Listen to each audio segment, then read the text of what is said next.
The happiest moments in my life is when I'm so delusionally locked into something.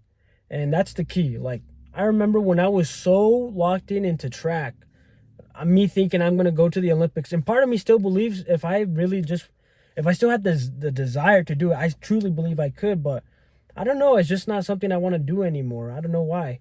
But whenever you lock in because you believe you could absolutely do something, that's when you're happy because life seems figured out. You have a purpose for every moment of the day. Like, I would wake up like, oh, I got to get good hydration, got to eat right, got to be loose, got to have my flexibility routine in because I'm going to have practice. And this practice is going to lead to good performance at this meet.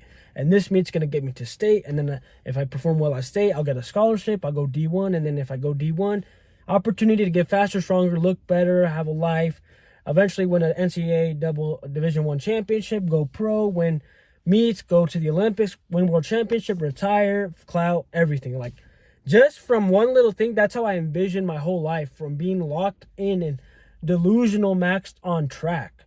And it felt so good because all facet of my life was like organized and useful. Like, working out and stretching for somebody in my delusional max life might have seemed like a waste and garbage of time. To them, it could have been like going to work or spending time with family as important. And it doesn't matter what you decide to really lock into. When you find something where you believe and you like it, like you find good progress, you're excelling.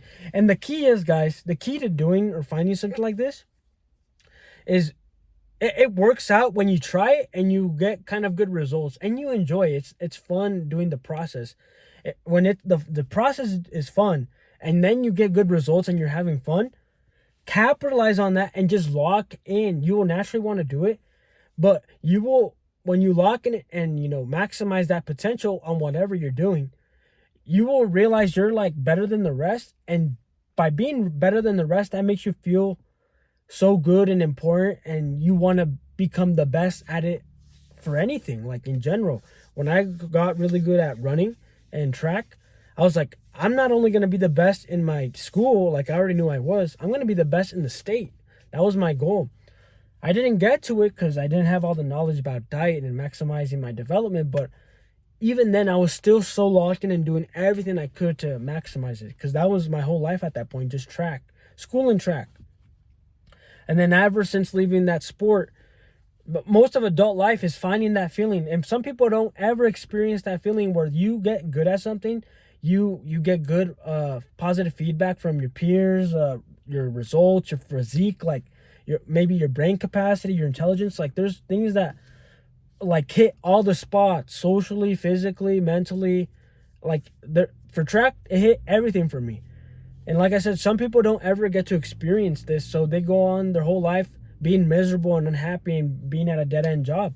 And it's because I experienced this feeling of like being number one, being the best, being so good at something where people were attracted to me without putting effort. That feeling, that experience led me to believe that I want to experience that again. I could do anything. So that's why I indirectly started a business, because if I hadn't gone through that, I probably would have just gone my normal college route, wouldn't have taken the risk that got me in trouble and, stopped me from going to college. But from taking that risk led me to taking another risk, and I started my business, and it changed my life trajectory.